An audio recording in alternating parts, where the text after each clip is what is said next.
Hi, it is Tuesday. It's time for my daily tarot. I don't feel good today, so I'm probably gonna make this quick. Let's look, shall we? First, the Whimsical Arcane Challenge with a word. The word for today is illuminate. I shuffled, and I got the same card from yesterday. I shuffled, and the way I shuffle, it can't stay on the top.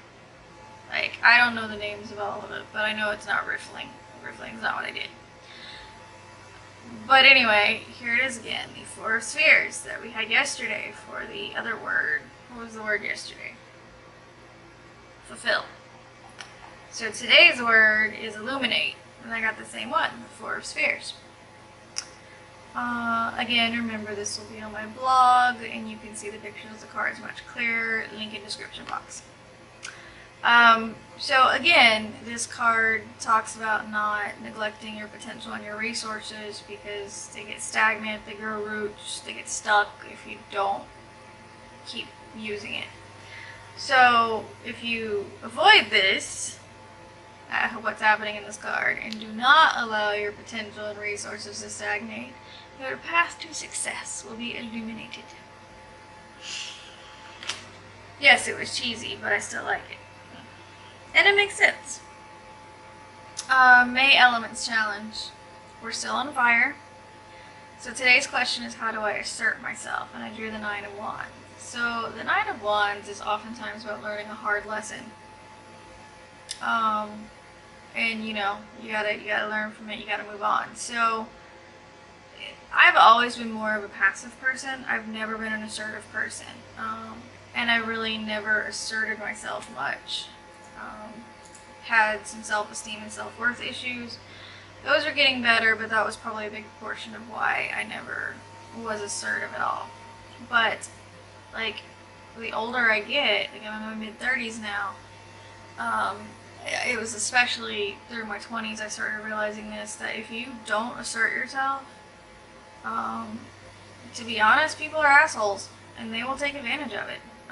They'll push you around, they'll bully you, they'll walk on you. If they know they can, they will.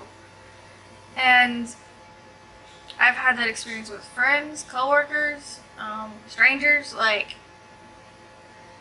If you don't show that you can be assertive, they will take that and use it.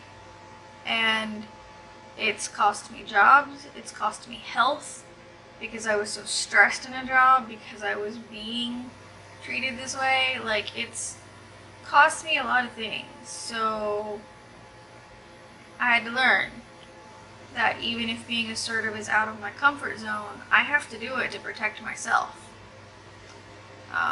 The older I get, the easier it is for me to become assertive. Part of that, I think, is just because my self-esteem and self-worth is improving too, because I've been working on myself a lot the last few years or so, and I think that's helping anyway. But yeah, this is not a good lesson to learn. It's sad to say, but a lot of people are assholes. The major challenge today is about the Tower. Share a Tower moment in your life. What'd you learn from it? Oh dear God. I've had so many Tower moments in the last 18 years of life. I'm gonna be 36 in 2 weeks. I've had so many Tower moments. I've been through divorce, I've been through bankruptcy, I've been through foreclosure, I've been through eviction, I've been through repossession, I've been through medical issues, I've been through extreme depressions, I've been through so much shit that was out of my control. And I think that's one of the things Tower Moments teaches you, is you can't be in control of everything. Sometimes things are going to happen and shit's gonna come down, whether you like it or not. And this was really hard for me because and it's funny because my actually journal exercise for the day is related to the same topic. So when I was thinking about the Tower, one of the things that it has taught me is that you can't be in control of everything, and I always try to be in control in my life because there's been so much throughout my entire life where I don't feel like I have any control. You know, there's been times here and there that I feel like I have some control, but not that I actually have control over my life. Like that's not really a thing I've ever felt. Because there's been so much. You know, I've been laid off from 5 jobs. 5 fucking jobs. My very first job ever, I was laid off from. My current job I wasn't, but the job before that I was. So, and it's like, the first job I got laid off, they laid off multiple people. But, like, 3 of them have been working at mortgage companies. It's not a good field to get into. Because 3 of them were literally, I just came into work one day and they were like, we can't afford to pay you anymore, so you can go home now. Like, that kind of shit is 100% out of your control at that point, right? So, tower moments are rough. They're going to be painful, they're going to be chaotic. But a lot of times it turns into something better when it's all said and done. If you can make it through the tower moments, you're left with a strong foundation to continue on and to rebuild and to go where you want to go next. So it's hard to get through, but it's usually for the best, as difficult as that is. You just have to get through the pain and chaos. So my journal exercise, which 100% relates to what I was just talking about, I drew the Emperor. You can see he's quite interesting in this Gothic Tarot deck. But the journal exercise for the Emperor is, recall a time in your life when you felt totally in control of events. Hang on. I felt like I was going to cough. Alright. Recall a time in your life when you felt totally in control of events. What did you do to get into that position and how did you feel? Well, you may have already figured this out from talking about the tower. There has never been a time in my life where I felt totally in control of events. Like I said, there have been little times here and there, you know. Everything in my life hasn't been done out of my control. You know, like I chose to marry my husband.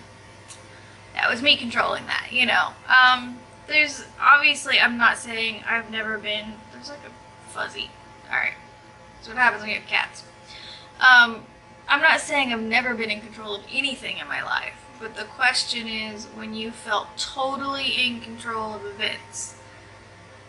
And I don't know that I've ever actually felt that way.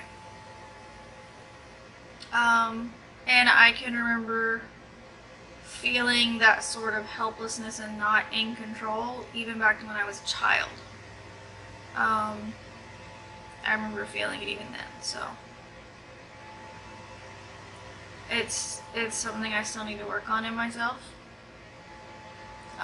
because it's really easy to repeat patterns, and you repeat them out of habit when you didn't really need to repeat them. So it's possible that there have been times in my life when I should have felt in control, but I didn't because of this pattern that I have with control, that started, you know, when I was a child. So it's something I need to work on. It's something I need to see if I can break.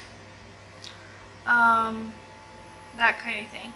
But I did think it was interesting that 2 of the things I went through today were about control. I didn't really do a daily draw today. I don't feel good. That's all I have to say about that.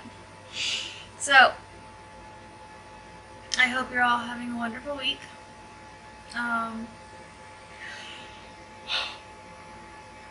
Because apparently I needed to yawn.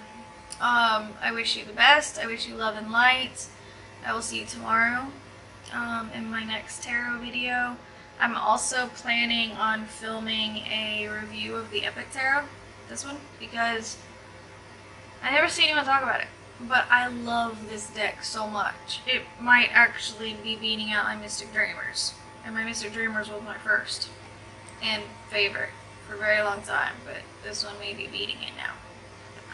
Which is interesting. It's really interesting because my husband picked out the Epic Tarot. He picked it out for himself, but it's sort of mine now. Because I sort of took it from him. Anyway, I will see you in my next video. I obviously won't be filming the Epic Tarot review today because I don't feel like it. But I'll try to get it filmed this week. Alright, I will see you tomorrow. Again, love and light, and thank you so much for joining me. Bye.